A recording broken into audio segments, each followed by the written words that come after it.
Hola a todas las personas del otro lado, bienvenidas a esta nueva entrevista. Hoy tenemos una invitada muy especial, otra invitada de México. Les cuento, yo soy Sofía, soy argentina y es un gustazo darle la bienvenida a Lisette Salazar hoy de México. Lisette tuvo más de 200 estudiantes en la plataforma Italki, dio más de 1500 lecciones y hoy la tenemos acá para que comparta su experiencia con todos nosotros. ¿Cómo estás, Lisette? Hola, hola, mucho gusto. Muchas gracias por la entrevista. Estoy muy bien, muy emocionada.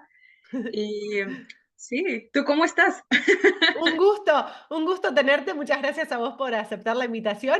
Y yo muy bien, muy bien. Estoy disfrutando mucho de estas entrevistas. En este canal compartimos la experiencia de distintas profes, tratamos de hablar de herramientas, de cómo es el recorrido de cada una. Y bueno, vos tenés muchísima experiencia, Lisette. ¿Querés contarnos un poco quién sos? ¿Cuál es tu formación? ¿Querés contarnos un poco de vos? Sí, claro.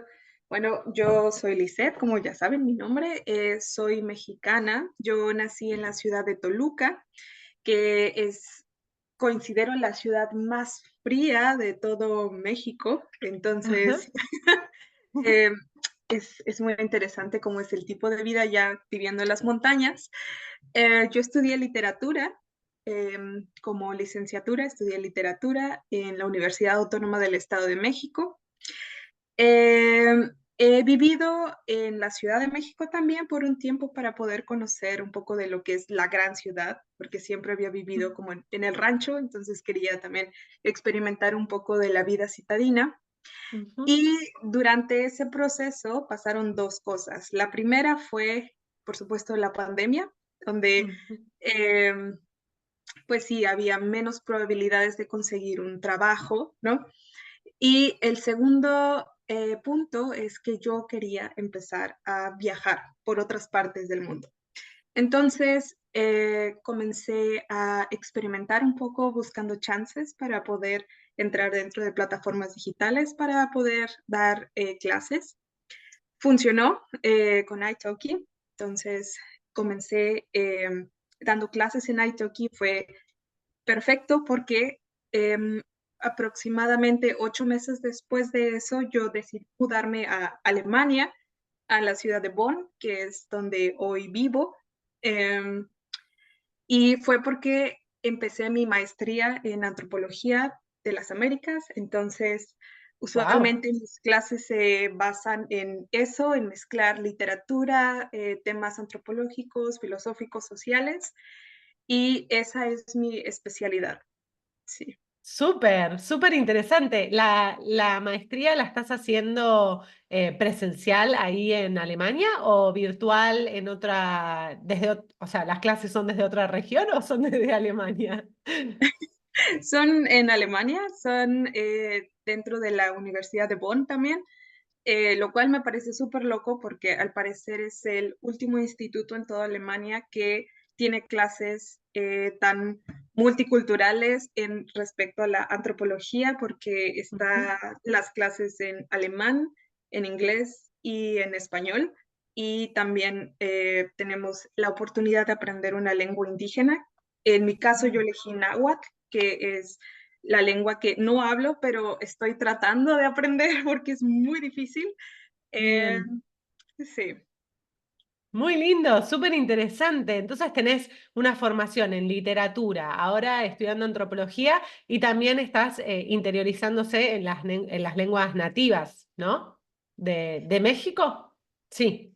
sí, así es. Creo que lo que me ha funcionado mucho con el náhuatl y con el español mexicano es que puedo entender ahora más de dónde provienen ciertos regionalismos que usamos en México, y creo que para mí siempre es fascinante y útil en las clases porque cuando alguien me pregunta como, oye, ¿y esta palabra, por ejemplo, la palabra tocayo, qué es lo que significa?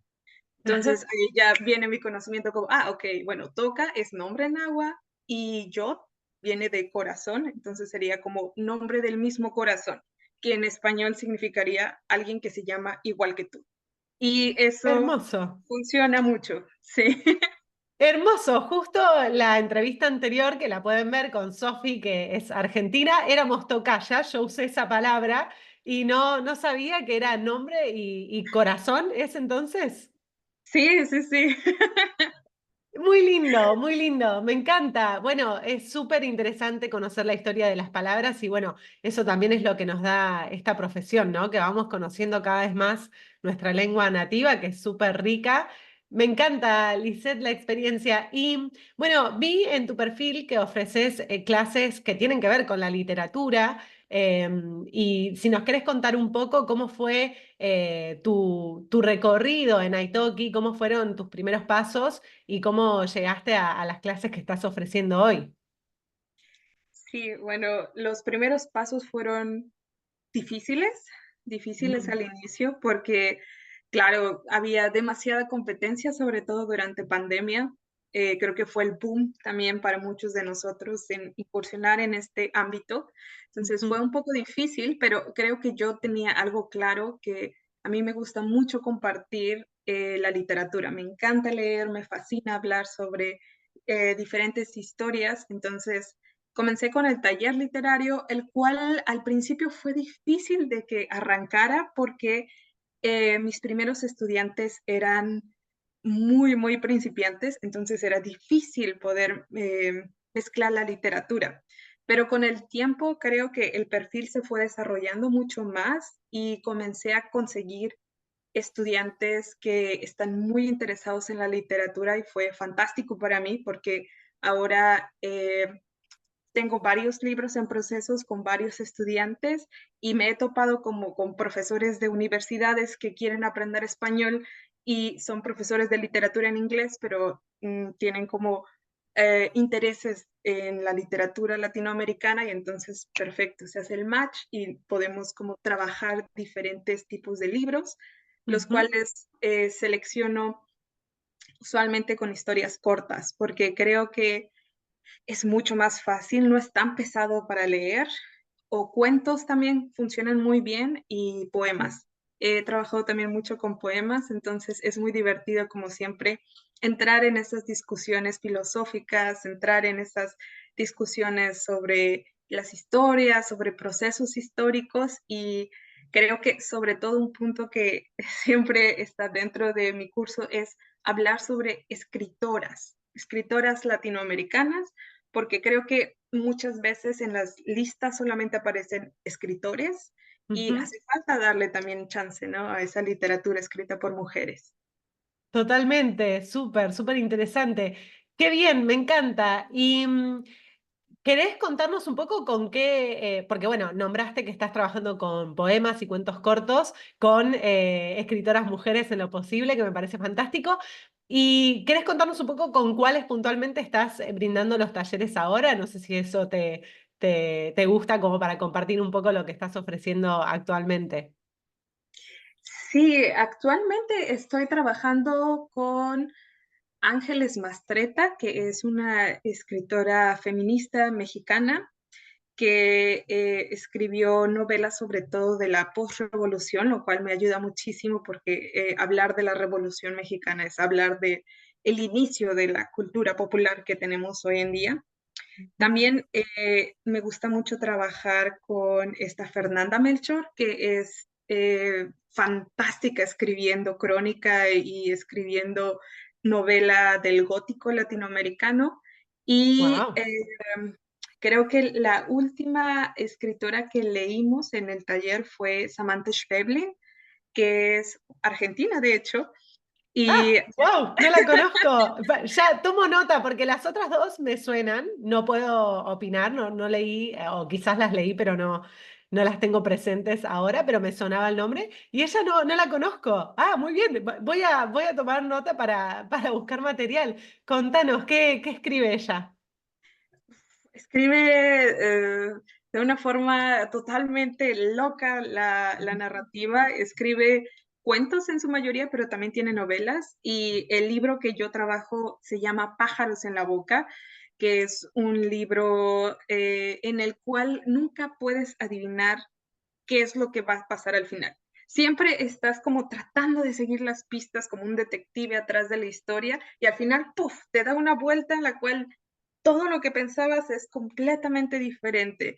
Y creo que eso es lo que la hace fantástica, que tiene como una forma de contar historias que te hacen reflexionar sobre los actos humanos.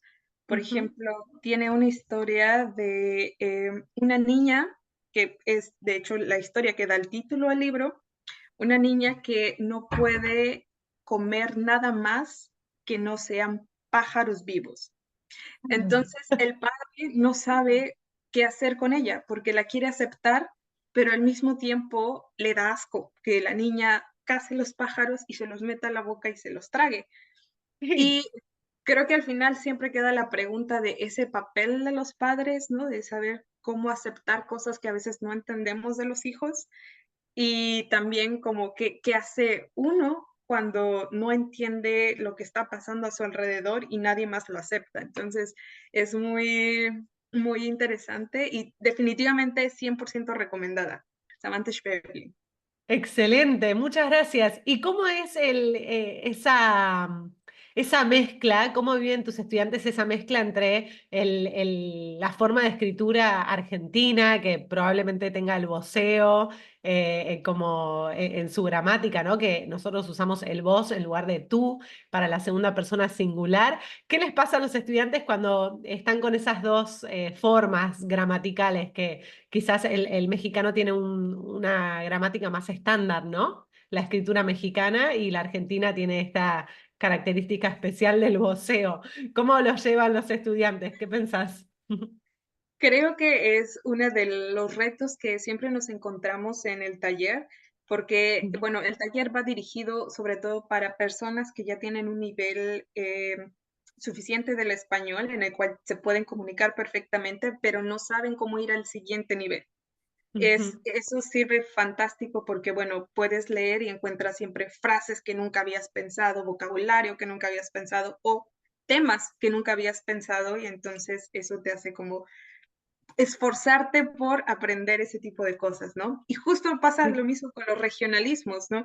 Que son ese tipo de declinaciones que tiene el español para poder como entender qué hay detrás de esto. Y a mí creo que me fascina mucho siempre como escoger libros de diferentes lugares. Por supuesto, mi expertise es México, pero también me encanta escoger libros de otras localidades y creo que, claro, los regionalismos son un reto. A veces también me toca aprender regionalismos, ¿no? De otros países que no entiendo cuando los veo, si es como de, oh, tengo que buscarlo en internet porque no lo Sí. entiendo, pero eh, por otro lado, también creo que es una forma diferente de relacionarse con el español porque encuentran también esas frases que no son tan comunes y creo que en general es siempre un poco más fácil leerlo que escucharlo, todos los idiomas. Ajá.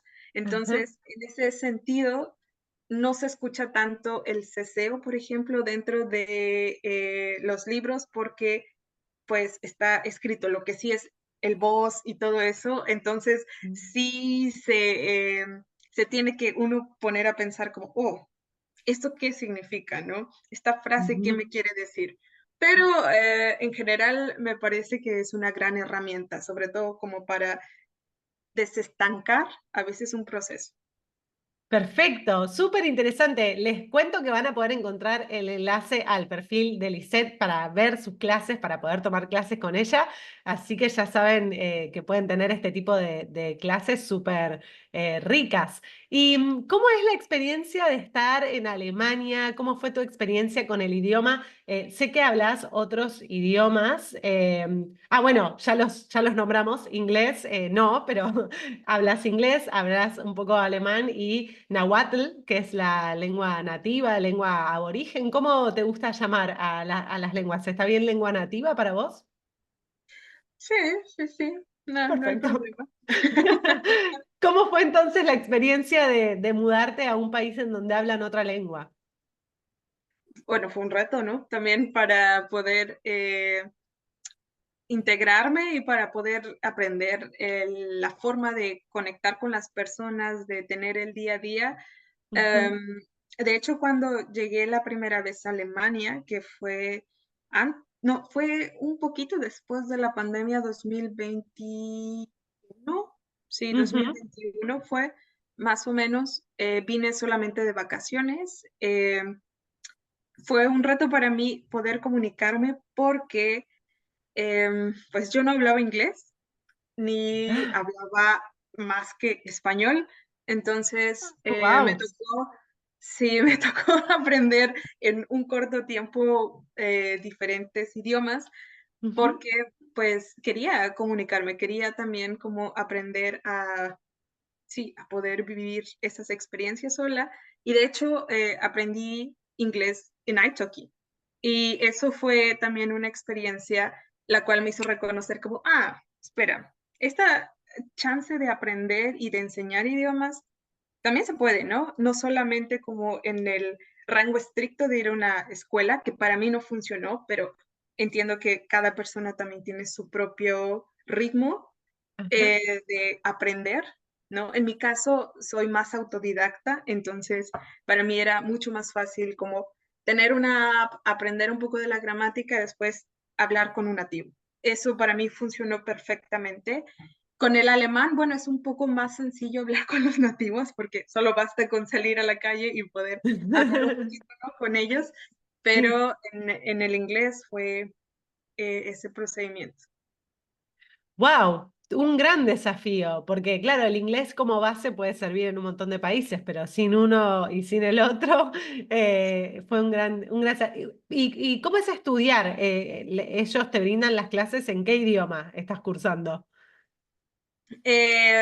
Las clases son en diferentes idiomas, depende de la clase. Ujú, Em, de la maestría, ¿no? sí, sí, sí. Ajá. Eh, las clases, por ejemplo, que compartimos con otros institutos o con otras licenciaturas son Ujú, en inglés.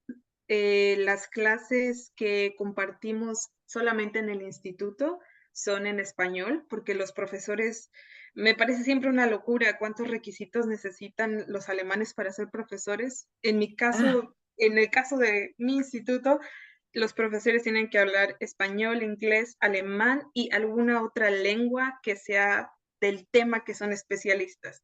Algunos hablan maya yucateco, otros quiché, otros hablan wow. náhuatl, otros hablan portugués porque necesitan leer como sobre documentos sobre la esclavitud y todo eso. Entonces es muy, muy específico eso.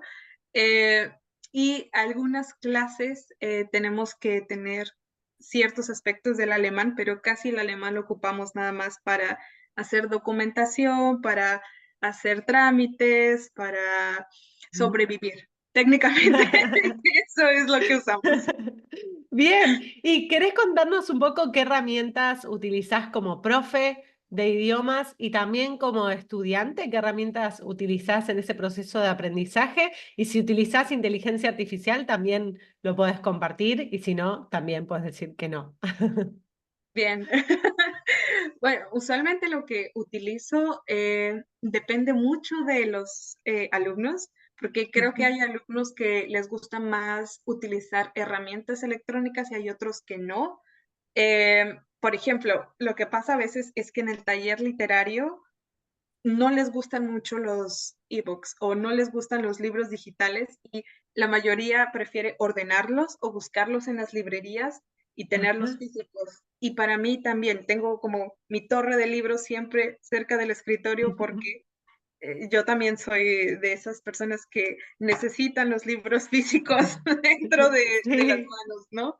Pero, muy por bien. ejemplo, las clases preparadas, que es otro tipo de clase que ofrezco, ahí sí me baso más en herramientas tecnológicas.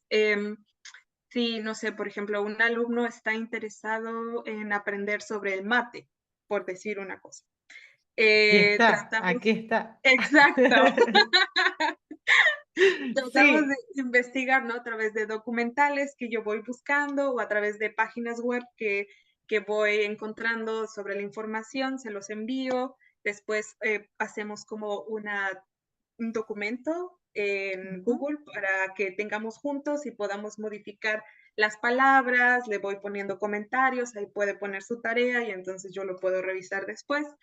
Y hasta ahora también estoy empezando a hacer otra dinámica para poder eh, practicar el vocabulario, que es enviarles una foto Ajá. de, no sé, puede ser una pintura, puede ser un paisaje, y ellos tienen que describirlo. Entonces, utilizamos también imágenes para activar un poco el vocabulario que a veces tienen pasivo, porque creo que es la parte más difícil a veces, como describir algo, porque no siempre uno tiene el vocabulario de decir, está abajo, está arriba, está doblándose, está a la izquierda. Entonces, es algo que utilizamos y Muy en bien. los últimos meses estoy tratando de aprender sobre inteligencia artificial, como jugando un poco con ChatGPT, pero todavía no soy experta. Ojalá en un futuro pueda poder entender más cómo usarlo, porque no me quiero quedar en la era del cavernícola, pero al mismo tiempo creo que necesito desarrollar más esa parte. Perfecto, qué bien. Y estaba pensando, bueno, como estudiante, no sé si utilizás alguna herramienta en particular o cómo dialoga tu parte de estudiante con tu parte de profesora, esos roles, ¿cómo fueron dialogando en esta experiencia que tuviste en Alemania? Ah, creo que a veces dialogan, a veces no, porque creo que depende también igual del alumno, porque hay alumnos que tienen un español impresionante, que realmente parecen nativos, es increíble, y con Sí. ellos puedo dialogar, por ejemplo, sobre ensayos o entrevistas que haga, que me encanta escribir también, entonces es otro punto que cada semana les escribo como un correo a mis alumnos mandándoles como un artículo que encontré, una película que encontré o algo que me pareció interesante. Y usualmente como dialogamos esa parte, entonces cuando los alumnos tienen un nivel suficientemente alto, trato de Ujú. como enviarles algo que encontré a través de la universidad, ¿no?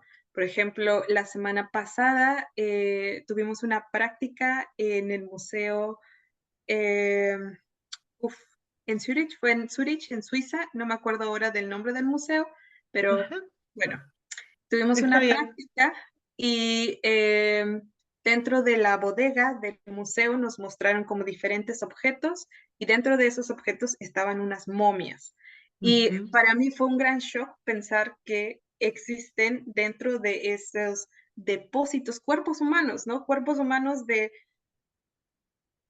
quién sabe quién, de quién sabe dónde, que los mantienen ahí sin exhibición, sin respeto, sin nada, y para mí fue un gran Ujú. shock. Entonces le mandé como algunas fotos a un alumno que tiene un nivel increíble de español y empezamos a hablar sobre ese tema, ¿no? Sobre el tema de patrimonio, el tema de los museos, de dónde está la línea y el borde de lo correcto, incorrecto, de qué Ujú. puede ir en una galería, qué no.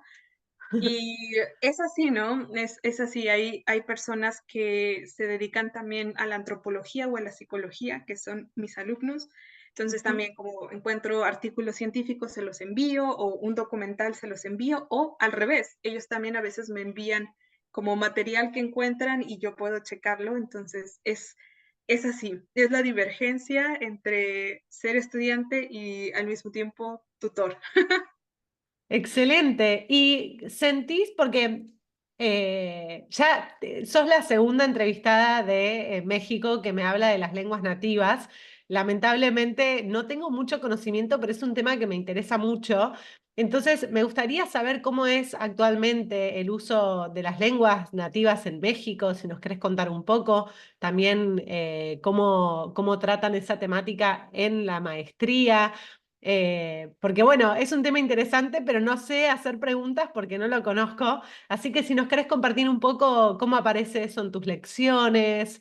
Bueno, nos contabas que te sirve para conocer un poco la historia del español que se habla hoy en México. Pero bueno, ¿querés contarnos un poco cómo es ese mundo que vas conociendo de estas lenguas? Sí, claro.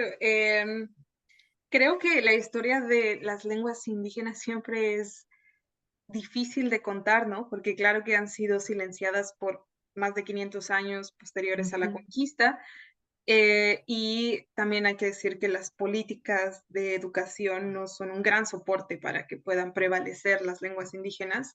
Sin embargo, con el paso del tiempo ha habido avances. Por ejemplo, la semana pasada añadieron el náhuatl, igual que el quechua el año pasado, a Google Translate, que eso es como maravilloso porque ahora Wow. uno ya puede como traducir ciertas cosas y sí, son pasos chiquitos que se tienen que dar constantemente y creo que sobre todo para mí ha sido un reconocer ese pasado del cual se nos fue negado, em, porque claro, o sea, yo sé que mi familia en algún punto tuvo ascendencia indígena, pero no sé de cuál de todas las comunidades, yo no sé de cuál de todos los pueblos originarios viene mi familia, porque para mí eso no estuvo dentro de la historia contada y es parte también de la colonización, es parte también de muchos de estos procesos de borrar la historia, ¿no? De borrar la Ujú. historia de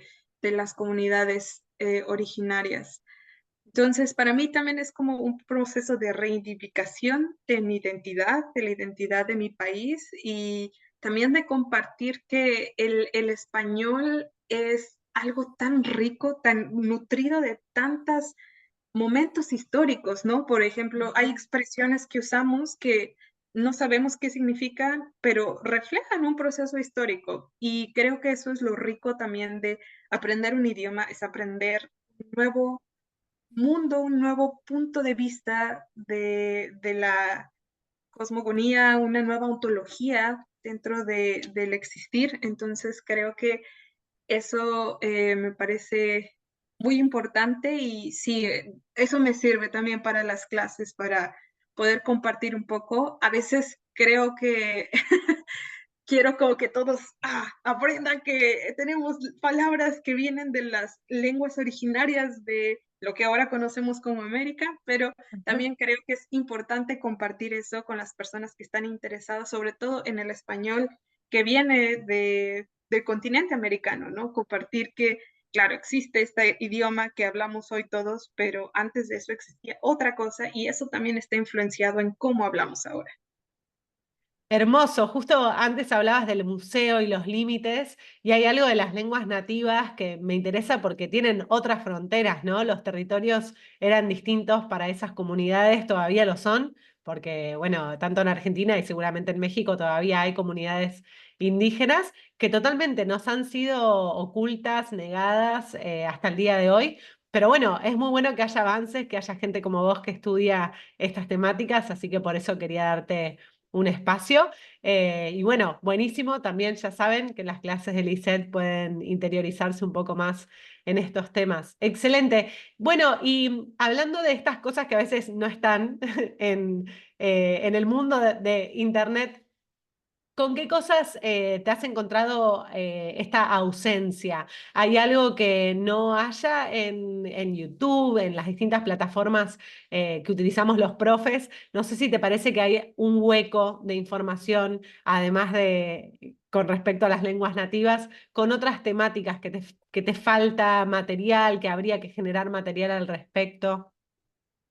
Para el aprendizaje del español. Sí. Ajá. Eh, O la uf, enseñanza, ¿no? o la Porque, por enseñanza, ejemplo, con Argentina, con el español que hablamos en Argentina, hay un hueco, ¿no? Hay poco material, hay menos contenido.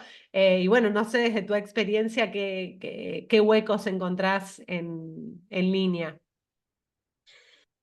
es una muy buena pregunta. Tal vez pienso que para mí ha sido a veces un poco difícil encontrar material graduado que sea útil para poder mostrar temas importantes, porque a veces creo que el material graduado suele ser no tan interesante. Eh, Ajá. entonces creo Espera, ¿a que qué llamas material graduado?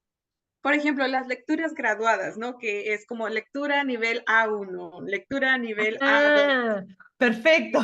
Bien, claro, por nivel, ¿no? Exacto, sí. Está bien, sí, es verdad, muy interesante. Como decís que hay como una ausencia de esa categoría, que parece todo lo mismo, como para el mismo nivel.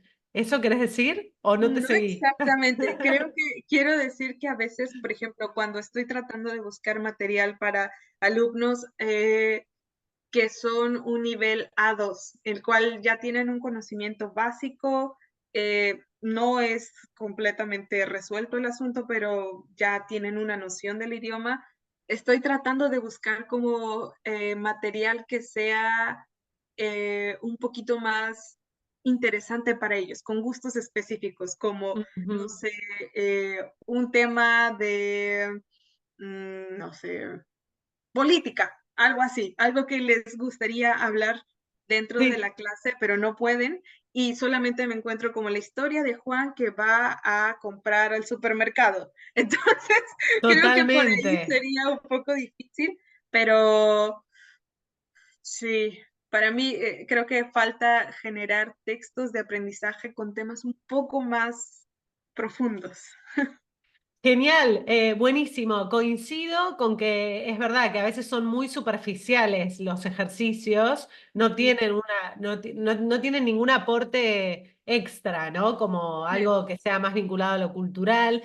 Y creo que ahí sí quizás puede ayudarnos un poco la inteligencia artificial. Por ejemplo, yo a veces uso ChatGPT para generar eh, diálogos a completar por mis estudiantes y si mi estudiante tiene cierta profesión, le digo al chat que tenga en cuenta que mi estudiante es farmacéutico o médico o docente, ¿no? Entonces, eso quizás sí sea un potencial que tiene la inteligencia artificial. Excelente, Lisette. Y ¿qué más te iba a me interesaba preguntarte, porque, bueno, el feminismo es muy importante en Argentina, a mí me interesa mucho, hablaste también de esto de darle visibilidad a las escritoras mujeres, sabemos que hay muchos textos de la antigüedad que figuran como anónimos, pero en realidad detrás de esos textos hay escritoras mujeres que no podían declararse como tal porque en un momento se nos prohibía hasta eso. Y bueno, también las lenguas nativas como parte de tus lecciones. Creo que hay muchos profes, muchas profes en Italki que piensan que no hay que hablar de religión, que no hay que hablar de política, de Ujú. feminismo, de un montón de cosas. Y sin embargo, en tus lecciones eso es un valor agregado. ¿Cómo lo vivís eso como profe para encarar esos temas? ¿Tuviste algún problema o al contrario, o es una fortaleza para vos? Eh, es una muy buena pregunta. Primero, gracias por el tip de Mm. ChatGPT, lo voy a intentar usar. Ah, sí, muy bien. Y lo segundo, sí, yo sé que muchas veces como es difícil posicionarse políticamente Ujú. dentro de las clases, trato de no ser tan intensa a veces con esa perspectiva que tengo, porque yo sé que mi personalidad en general es intensa con esos Coincido, puntos. estamos en la misma. Sí, Pero trato de también como escuchar más a las personas. Creo que eso es el primer punto.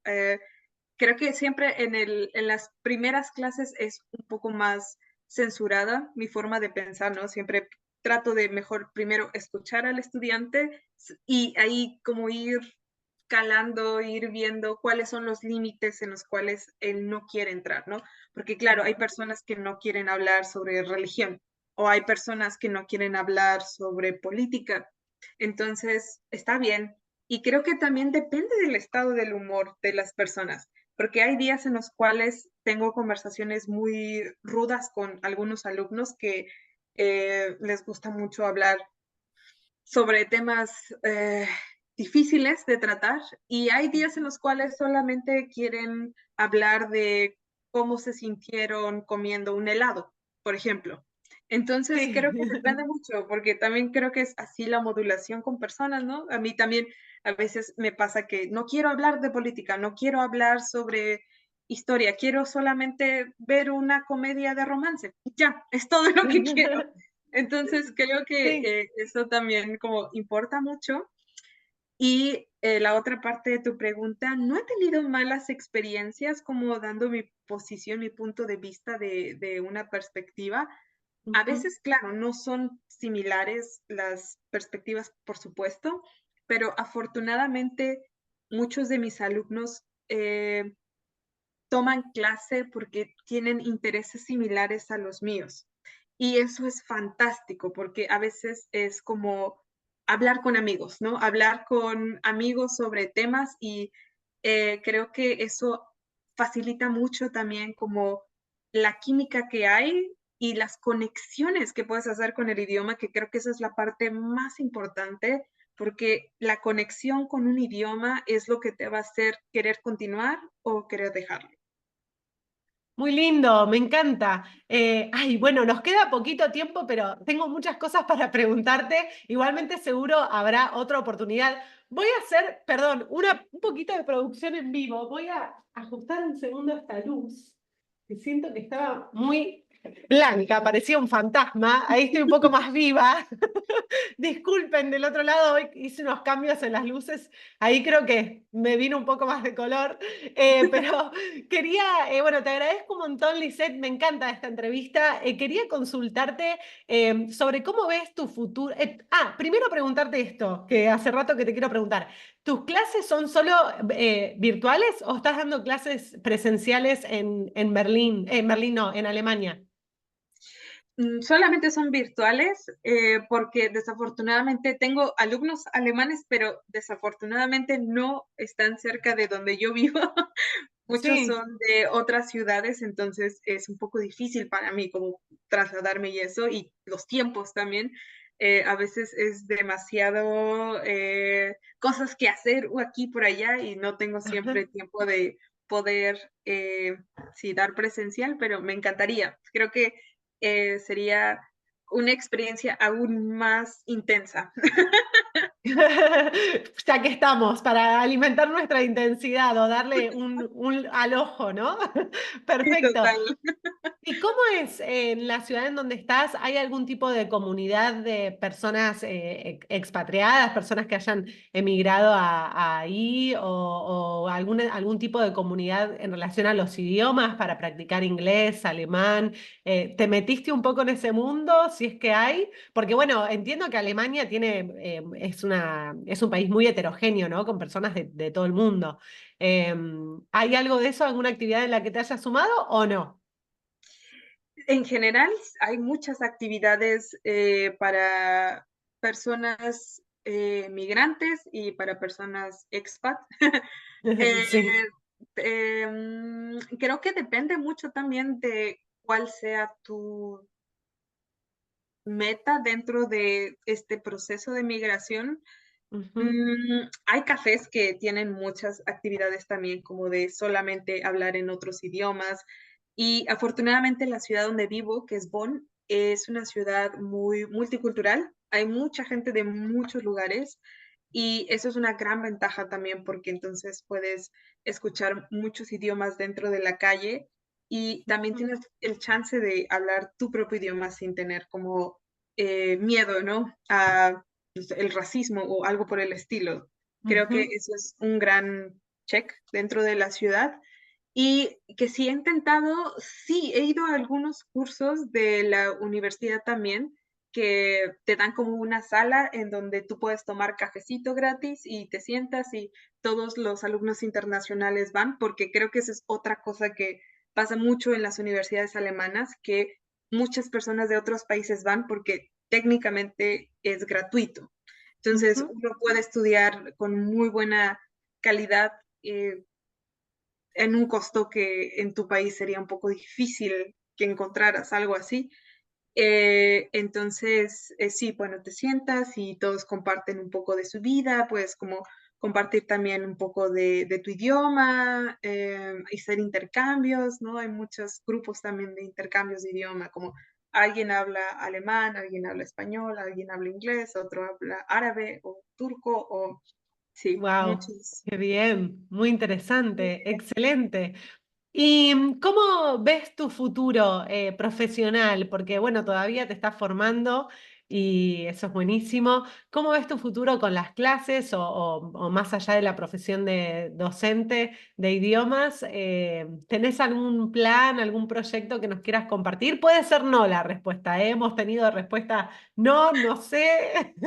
Así que no sientas presión por tener claro tu horizonte.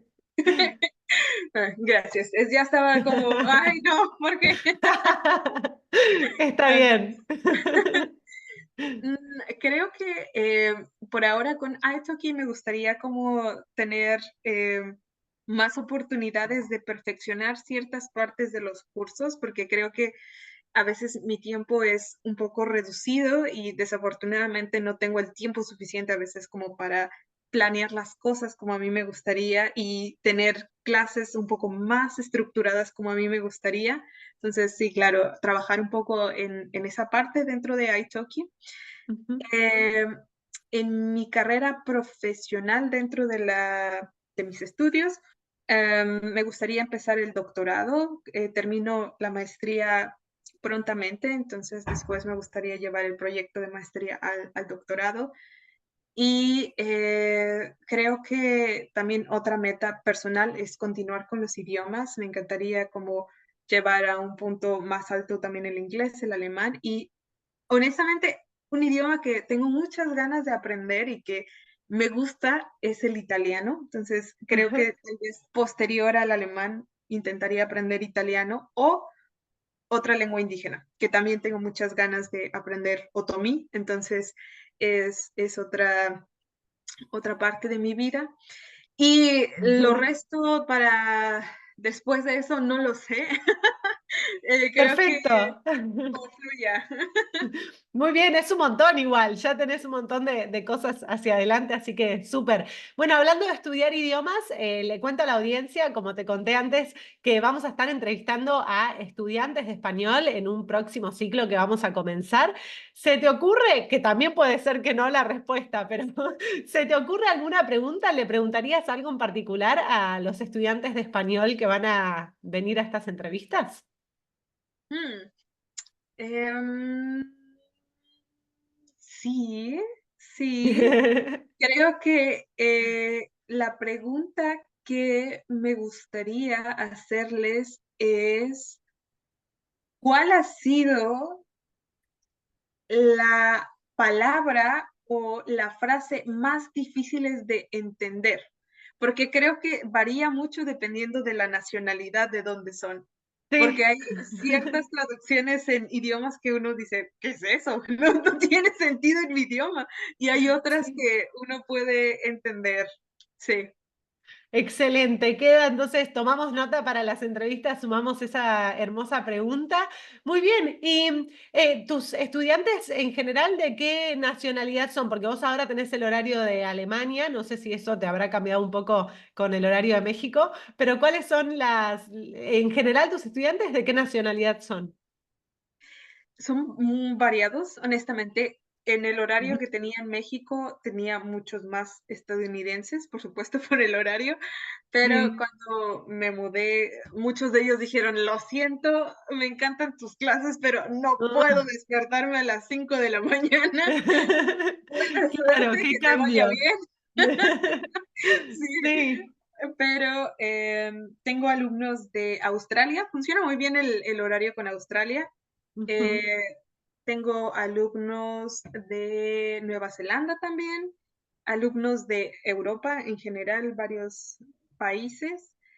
Y tengo algunos alumnos que la verdad los quiero mucho porque me han seguido desde el inicio hasta ahora, que se levantan muy temprano para tener clases y son alumnos de Estados Unidos también y de Canadá, que pobrecitos a las 6, 7 de la mañana están ahí tomando clase, entonces yo lo aprecio Wow. mucho, sí. Claro, qué bien. Bueno, súper. Bueno, ya estamos casi llegando al horario que tenemos como límite hoy. Quería preguntarte si tenés algún consejo para darle a alguien que esté pensando en comenzar a trabajar en Italki, que tenga ganas de comenzar a dar clases de español. ¿Qué consejo le darías? primero, paciencia, porque es un camino que no es tan fácil, es un camino que requiere tiempo. Y el segundo es confianza, confianza en que puedes hacerlo, que puedes lograr lo que tú quieras. Y el tercero es preparación, porque siempre necesitamos ir poco a poco picando piedra, poco a poco. Y eso también incluye uno mismo, ¿no? Siempre hay que ir preparándose poco a poquito. Totalmente. Bueno, no sé si quedó algo que quieras decir, algo que nos quieras contar antes de cerrar, porque ya estamos llegando al final de esta hermosa entrevista con Lisette. Algo que nos quieras decir, o quizás vos responder tu propia pregunta. No sé cuál habrá sido para vos tu desafío mayor con el alemán y con el inglés, si nos querés contar también. Bueno, primero nada más agradecer por esta entrevista, lo disfruté demasiado, fue muy, muy chévere como platicar un poco sobre todo Igualmente. este proceso. Y algo que me quedó dentro, creo que no, me desahogué. Gracias también por escuchar eso. Y el Excelente. tercer punto, lo más difícil definitivamente han sido las palabras que no tienen traducción, que para mí es, a veces mi cerebro está como colapsando porque no puedo traducirlo o no puedo entenderlo en español y me enoja Ujú. mucho, pero lo acepto. Entonces, creo que todos hemos tenido ese momento de no poder traducir expresiones y está bien. Creo que es parte de la riqueza de idiomas que a veces no puedes decir algo más que en ese idioma. Totalmente. Qué lindo. Muy enriquecedora la charla para mí, Lisette. Te agradezco un montón. Y bueno, entonces nos despedimos hasta la próxima entrevista. Muchas gracias por estar del otro lado. Pueden hacer todas esas cosas que ya saben que nos ayudan, darle like al video, compartir, comentar y va a ser buenísimo para todos nosotros. Un saludo y nos vemos la próxima. Nosotras nos quedamos un ratito charlando en off. Adiós.